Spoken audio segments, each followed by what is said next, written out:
Hey, what is up, everyone? It's Rich. All right, welcome to the continuation of our Halloween horrific exploration of monsters and dark things, things that go bump in the night. This video will have nudity. It'll have satanic imagery. I mean, if that doesn't keep you tuned in for 30 minutes, I'm not 100% sure what will. And really cool horror art by the master, Hans Rudy Giger, my man, my number one. So, all right, this is Necronomicon. I actually did shoot a 30-minute video from the book, and the pages are very, very shiny, and it was fine, but it wasn't great. And so this will be better. We can zoom in. The spreads are connected, and I think just ultimately this will be a little bit easier to watch and funner. So let's go into full screen mode and get our Giger on. So anyway, Swiss artist Hans Rudy Giger is an airbrush artist. He did pen and ink. I'm not sure how this will go through, if we'll go in order or from the back to the front of the book. But either way, he has eras, and bodies of work that he completed throughout his career that are all quite interesting, and as always, a good tight zoom is preferred on these videos. So anyway, you can actually see a little bit of like a lace pattern, and he would do like slight overlays that he would shoot his airbrush through that created some of these nice textures, but not all. I think a lot of it he did just, drawing. He worked quite big. Photos of some of these pieces that I've seen they maybe look like they're like 18 feet wide by maybe 8 or 9 feet tall if they're a triptych. So this is the interior of the book. All of them will come like looking like they're signed. I mean, it's honestly, when I originally got the book, it was a gift, and it was hard to tell if it was actually written in the book or not. This is not the more detailed side of it, but yeah, this. I mean, even like on my book this morning when I was shooting, I mean, it looks like someone took a Sharpie and like wrote on the page. You would never. It's pretty impressive, the printing quality that they did on this. So this book is actually pretty affordable, all things considered. Still, I think they've done maybe multiple printings of it, and that could be part of the reason why. Here he is standing in front of one of the pieces, or this could be two pieces actually. But oh, that's funny. We'll see this hat and hand in another photo. I don't know if I'll remember to point it out, but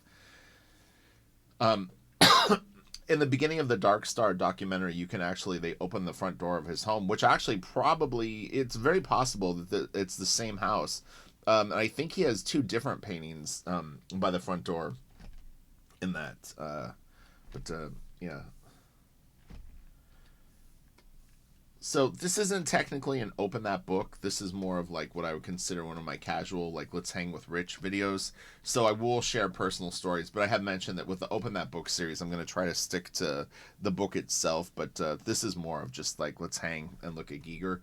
I mean, I was first turned on to Hans Rudy, and I mean, I saw it in Alien, but I wouldn't have been able to place a name with what the designs that he did. But I had a friend in 10th grade who turned me on to the Necronomicon book, and he was a very, very good artist. He kind of looks like Giger, funny enough. It's kind of weird to think about. Who knows? Maybe I'm in the Matrix, and this was all just a figment of my imagination. But anyway, he was a really good artist. He was into cool stuff. We became friends. He got me really excited about drawing, which I hadn't really been interested in a few years. He worked with Rapidograph, so it was like Koh-i-Noor, Giger, detailed pen and ink drawings. I mean, the stuff was just set in stone after I met this kid. And we would do these drawings in high school where we would start at the top left of the page, which I believe was Giger's improvisational technique. I think some of his more elaborate paintings were probably planned out a bit more. But yeah, we would just start up here, and we would just literally just make stuff up with a rapidograph and fill like an entire sheet of paper with these surreal, just weird drawings, and he in particular was really good at it. And I got better. He had probably been doing it longer than me. I'm not. I mean, he was, in my opinion, he was a better artist than I was at that point. But anyway, but so like you look at this and you just go, man, this is really really great. This is pen and ink. I mean, it's a very very wild illustration. Just beautiful piece. And this is before airbrush. This is all just like drawing. We've got these. So this is, would be considered early work from him. He's probably a teenager to early 20s. And he may have done this a little longer. I'm not actually sure when he switched to airbrush, to be 100% honest. As much as I know about Giger, I can't, just with confidence say what age he ended up picking up the airbrush. I'm trying to think if I know. Let's see, what year are these? 69. So I'm going to say he probably picked up the airbrush in like the mid-60s.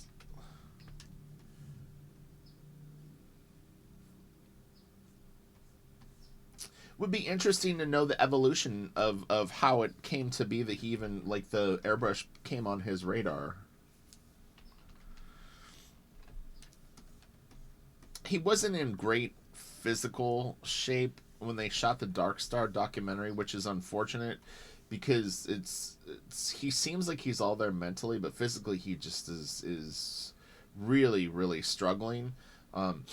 But yeah, they didn't really get into like the art, like really talking kind of nuts and bolts art, and I wouldn't want a documentary all about that, but yeah, it's tough. You have to kind of cobble together all the information from multiple sources and interviews and stuff like that. Luckily, more and more stuff has popped up over the years, and so 10 or 15 years ago, you didn't have the Dark Star documentary. There was one DVD that I bought online that you can find on YouTube now, but at the time it wasn't on YouTube. That was pretty interesting, and yeah, so just over a period of time, from like 6 or 7 sort of videos and interviews, I've kind of like gathered as much as I can right now. I mentioned in the other video that I shot that I'm definitely going to be on the lookout next year for like a new Giger addition to my book collection.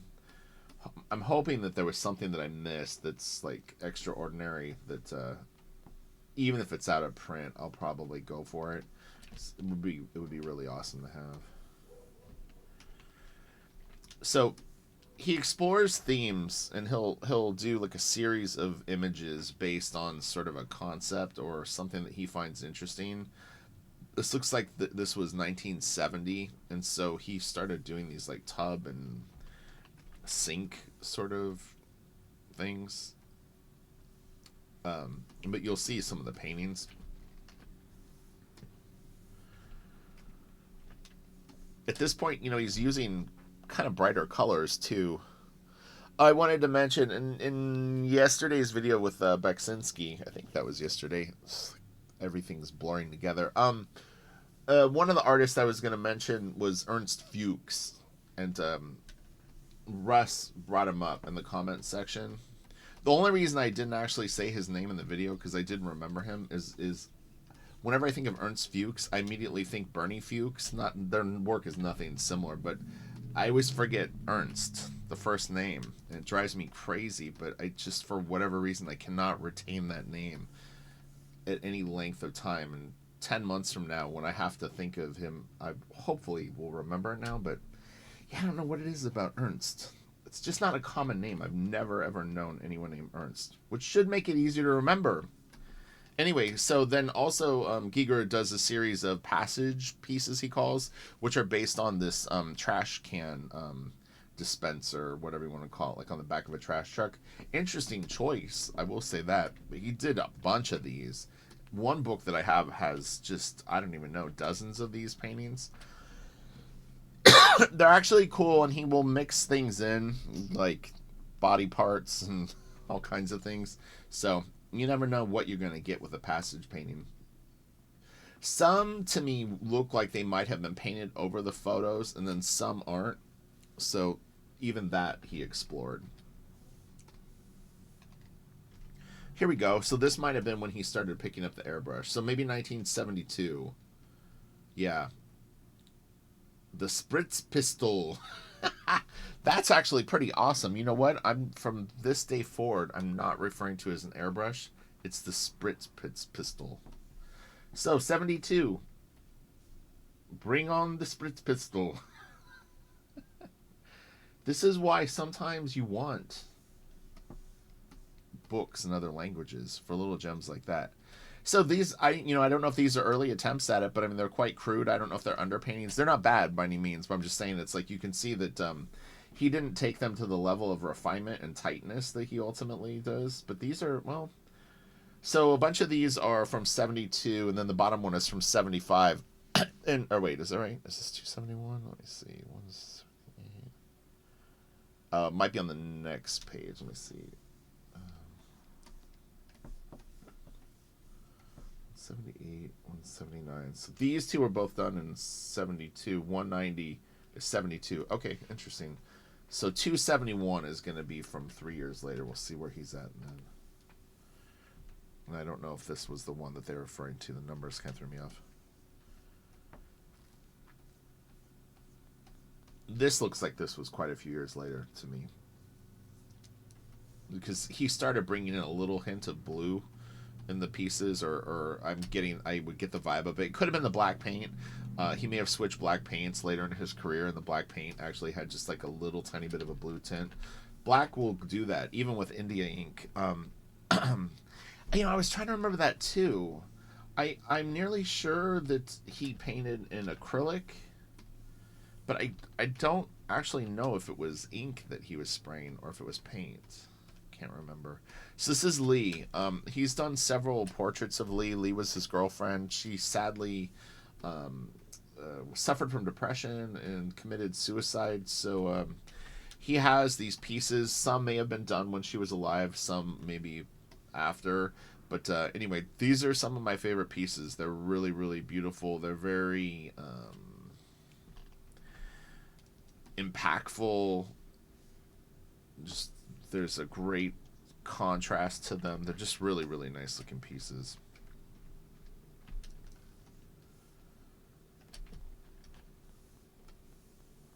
The spell. So it feels like these are now kind of opening out of order a bit. This is actually quite cool though.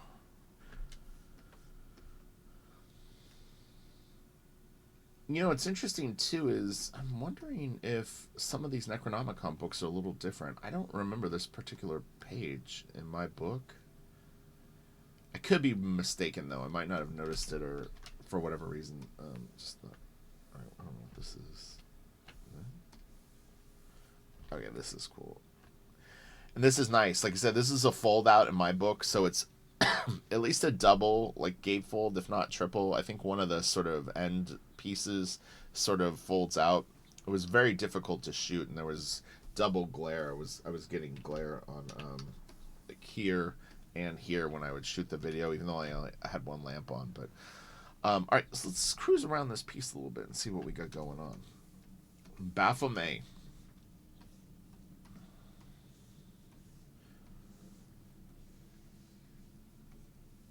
This is real nice. These the color that he would inject into these black like tentacle pieces was really, really cool. It kind of had like a little bit of a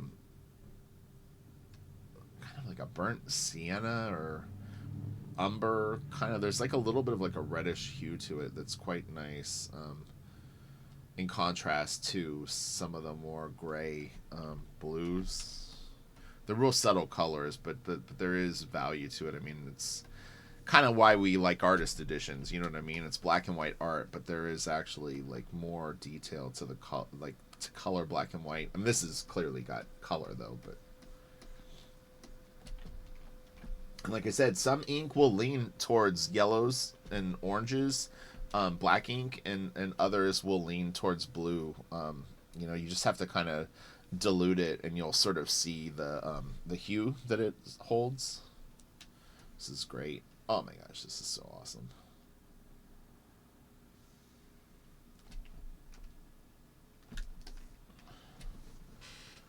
Really powerful piece. I mean, he paints this heavy machinery so good. I mean, there's really quite a sense of depth here. This almost looks like a photograph.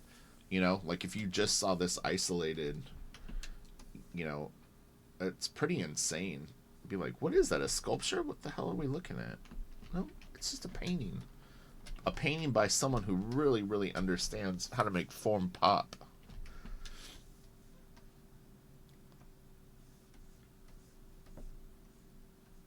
Yep, really, really cool. And this is, I'm not sure. Again, like sometimes that's why I like to look at stuff chronologically. Not even books don't always even have everything chronologically, but you'll see the theme of these like gun head characters pop up. Although these might not have them coming out of their heads, but later he does a piece where the guns are actually kind of coming through the head. That's how he rolls. Here's Lee. Real pretty woman. I was like this to me. There was a model in the '90s named Christy Turlington, and I always thought that it looked like her. I knew that it couldn't be, but I always thought that was so weird. It's like it looks just like Christy Turlington, her nose and lips in particular. But yeah, it's Lee. This is awesome. You know, really, really beautiful piece. It's got all kinds of creepy, fun stuff sort of swirling in and out of the drawing, and that's neat. They're little Easter eggs, little evil Easter eggs. This is cool. Starting to see a little bit of a xenomorph sort of thing going on. You know, this piece could have been the ideas. He liked this. He liked this dome shape, this kind of cockroach sort of thing, and there it was. You know, I don't know because I don't know the order of when this sort of form took place, but this could be the genesis of the idea. So in the other video, I talked a little bit about Ridley Scott and Alien and how you know, the script had been around for a while. It had a different name, and the story's interesting. If you get the like the deluxe like Alien, I had the quadrilogy, and I had a real good documentary on it, and it is on YouTube. But yeah, anyway, so Ridley Scott was doing the movie, and they had taken it, you know, over, and someone brought him this book. They were really, as far as I could tell, were actually already working on the movie, and this was a bit of a game changer. They were trying to figure out what the alien could look like. I think it, you know, it kind of was probably leaning a little more towards a Buck Rogers Star Wars. Maybe not that light, but I don't think it was going to be what it ended up being. But I could be wrong on that. But anyway, but the GIGER alien obviously was a game changer for it, and you know, we all are benefiting from it still to this day. It's like, man, it would be interesting to, like, I obviously with the internet now, because there's artists that were less famous than Giger that we're all aware of, but it would have been interesting to see what Giger's career would have done if he would have never gotten into movies. I really don't know. Minion.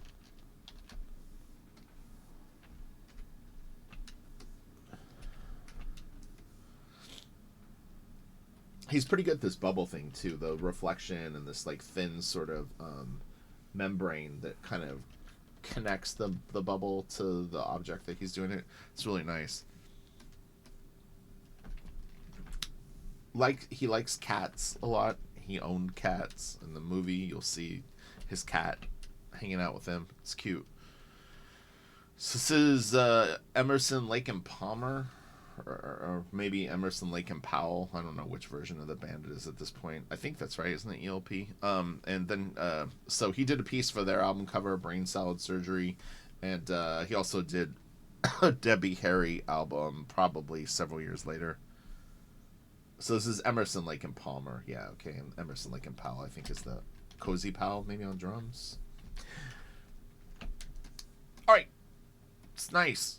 Looks good. This is very cool. This is like a cutout. So when you open it, this teaser, that probably. I don't own it, honestly. He also did an album cover for Celtic Frost. There might be, well, the Dead Kennedys used one of his pieces, but ultimately got sued. So I love these pieces. It definitely, when I first saw the book, there were certain things that really stayed with me, and these green pieces in particular were some of my favorite stuff beyond the obvious pieces. But I mean, this is women's shoes, but these green landscapes are awesome. I think this is just beautiful stuff.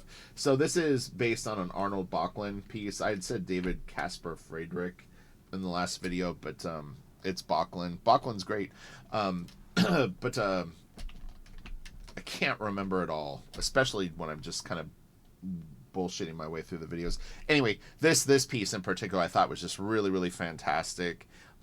It's just really cool. This stuff is just great. It reminds me a little bit, it doesn't really look like it, but if you've ever seen the inside of an abalone shell, it gets these really thick, almost like corroded like chunks and sort of swirls and stuff like that, and then they're very colorful, and it kind of reminds me a little bit of that, with like bodies and weird stuff. But anyway, so this is interesting because it combines his passages concept with the Böcklin Isle of the Dead piece, and you know, it's very cool. All right, so these are, I think this is Mordor. Am I right? Oh, and here, so they mentioned Dali, Fuchs, and Cuban. I'll have to Google Cuban. I'm not actually familiar with Cuban's work, as far as I know. I think that these are Mordor, though, right? No, this is, well, hold on. These are biomechanoids. He did some pieces that are called Mordor.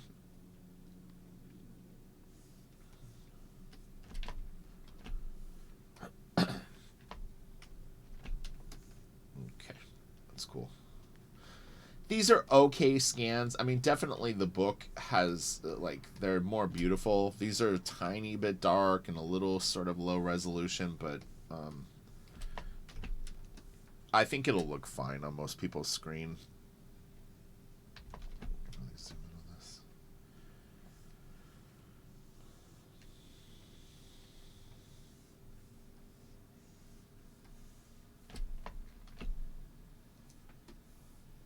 These are creepy. Flashy, swirling landscapes of, like, blisters and weird stuff. And then this.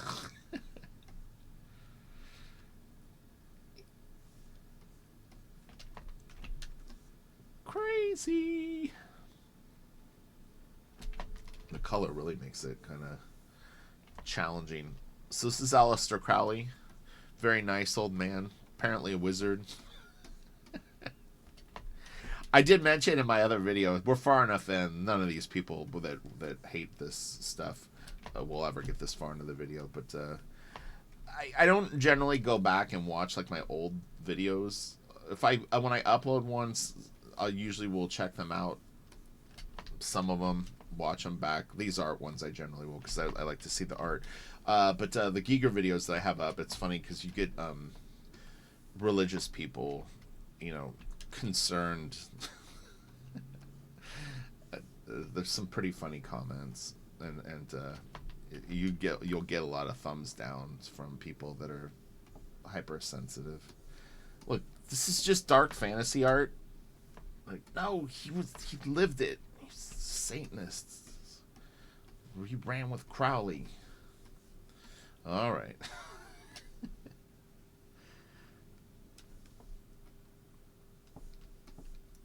This almost looks like Photoshop. It's weird. It's like, it's so smooth and it's so slick in spots. It almost looks like a photo bash that's like been just sort of blended in a little bit. It's kind of wild.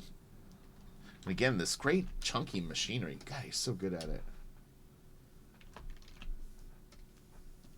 Mordor. Okay, here we go. So it's kind of the biomechanoid thing, but he's created obviously some sort of horrific, surreal, biomechanized landscapes. I think they're like he has other ones that are like just biomechanical landscapes also. I always like this one in particular. I don't know what it is, but this area right here, this sort of the white-eyed sort of creature is very very cool. So it's this is a very fun playground to play in terms of drawing, like stretching shapes out and doing these weird repetitive patterns and stuff like that. My only criticism with or I think the challenge that artists face doing it is you can really look just kind of like you're doing Giger. You run the risk of that, and obviously different people will have different opinions on it, but it's tough, In a weird way, Giger is to horror painting is maybe Frazetta is to fantasy painting, where they get in early enough in terms of like a pop culture aesthetic that people will look at and go, that's cool. They're able to really explore it without the challenges that we face later, which is um, you know I like I said, I hate to say that there's like a finite amount of ideas, and ultimately what ends up making you unique at this point in 2022 we're heading into is really it's the combination of things that you do, but the color choices that you use, the symbolism that you use. I mean, you can mix it up, but what ended up happening was because of the conversations that I've been having on my computer and probably my phone eavesdropping on me, it started recommending a couple of new artists on Instagram to me, and one of them is a pretty good artist, but it's I looked at his gallery and it's nice stuff, but it's just Giger. So I don't know. Is that the crime of the century? No. Is it? I don't know. It's a tough spot to be in. I'd like to see more of him in his work. I want to say honestly, I think too that they're ZBrush sculpts. It's not Necrokill, but someone else. This is nice. Passage Temple.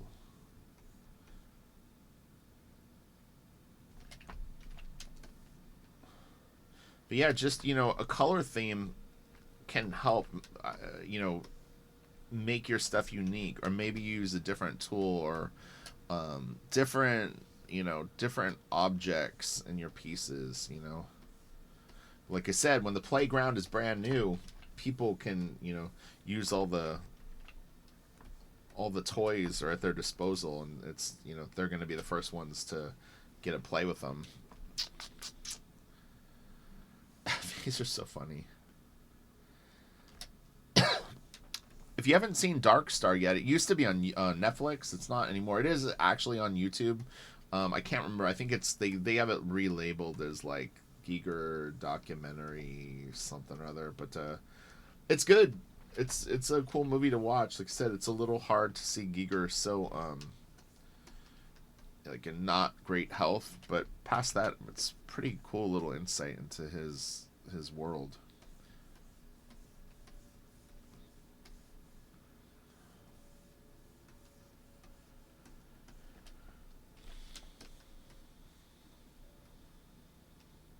Man, it's funny because I don't know if it's the time of year, but I go in these like sort of orbits of ideas, and I'm noticing lots of ideas over the last few weeks have been sort of flooding in for me, and it's like if I kept a journal, I could refer to like last year or 3 years from earlier, and see if I'm on the same sort of trajectory. It's really interesting, but I go back and forth with horror and debate if it's worth pursuing. Ultimately, it comes down to a personal decision, though. This is really cool. I never noticed that before. That's funny. yeah, I don't know. When I see it in the book, I just never really keyed in on this. I said I think horror is challenging because of the fact that it's, you know, I think I mentioned in yesterday's video. I said it's like I know what people will respond to, but it's too easy. You know, there's certain things I can put in horror pieces that will get more likes, and I don't like that. I know that the temptation to just take the easy route to be more popular. That's not horror to me. That's just you're trying to be popular. I want to repel people. I want to.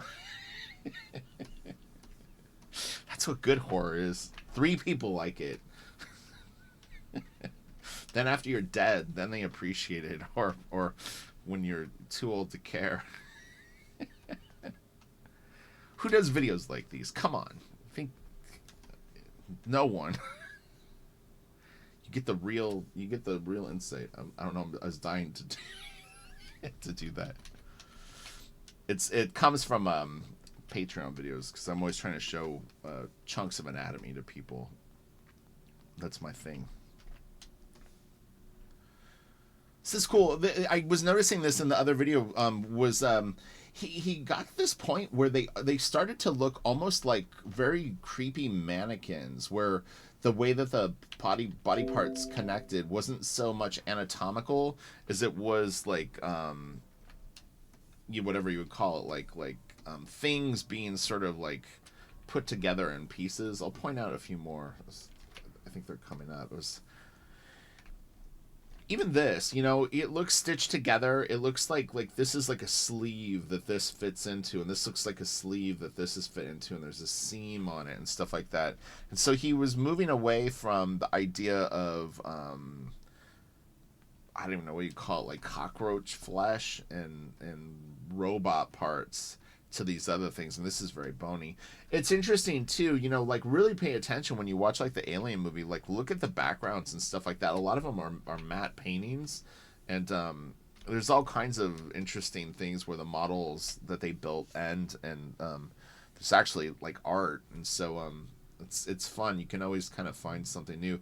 This is really, really good. I was talking about like how well he draws these pieces, because this is like, you can see, well, I mean, like it's 1976 at this point, but he really draws well. It's not just that he draws cool shit, but he really actually genuinely understands like perspective, draftsmanship, lighting, shading, form, and all these things really make him a powerful artist. That where I think it's easy to look at it and just go, well, if I just draw weird shit and do kind of some funky stuff, it'll look pretty cool. You realize actually how good he is.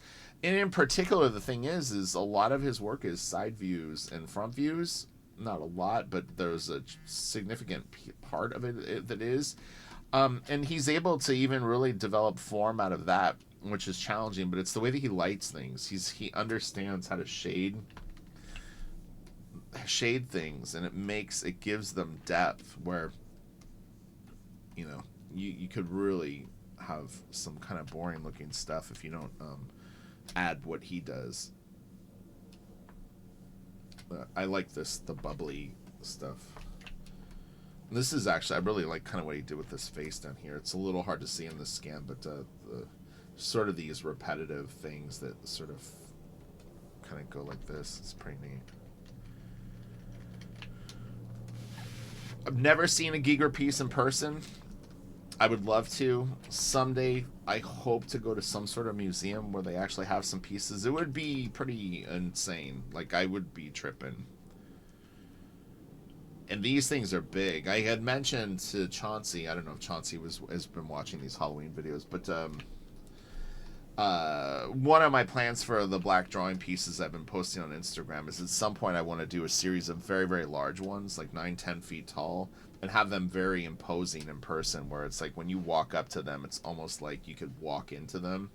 So it's fun doing them small, but I think the large scale really would be more crazy. Now, I believe this is the Celtic Frost cover, or was used as a Celtic Frost album cover. I could be wrong on this. I think this is it.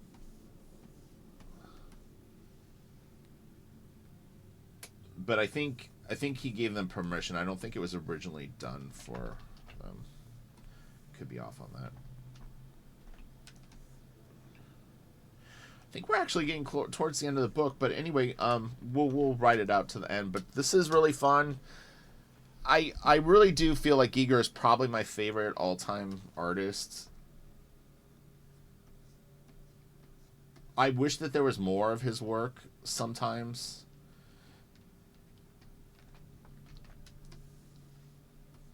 Really, any time that I get back into it seriously, I wish that there was more.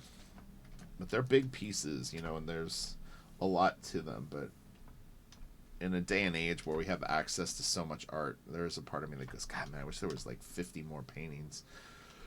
Or 100. Wow, that's pretty creepy. I've never even noticed this.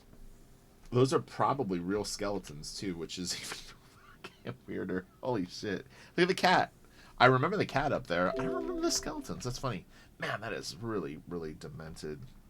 I don't know if I could hang with real skeletons, like hanging up in my attic like that. Maybe I'm a poser. Could be. If you can't hang with... It's not like I'm scared of skeletons, to be clear, but I think... I don't know. It feels like that might create some bad mojo. Unless you had permission. If the people said, look, when I go, let me live in your studio as a skeleton, then I'd be more comfortable with it. But to just have two random skeletons... It's like... That's funny. He looks a little like a guitarist from like a band I'm into. Just like it could be his uncle. Bam, bam, bam, and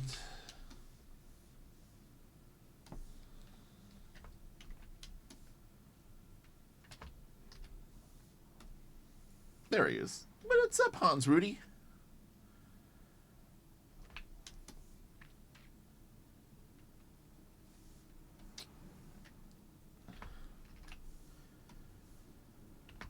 This was the piece that the dead Kennedys used that they got sued over. Is this the end of the book? It feels like...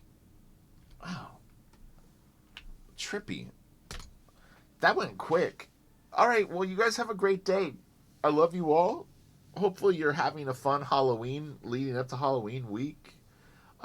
Keep posting your ideas for videos. What I'm going to do is Super Fun Sunday is going to be jam-packed with people's recommendations for horror art. So let's have little sections. We'll go through and we'll do some of my favorite modern day horror artists that I follow on ArtStation or Instagram or wherever they are.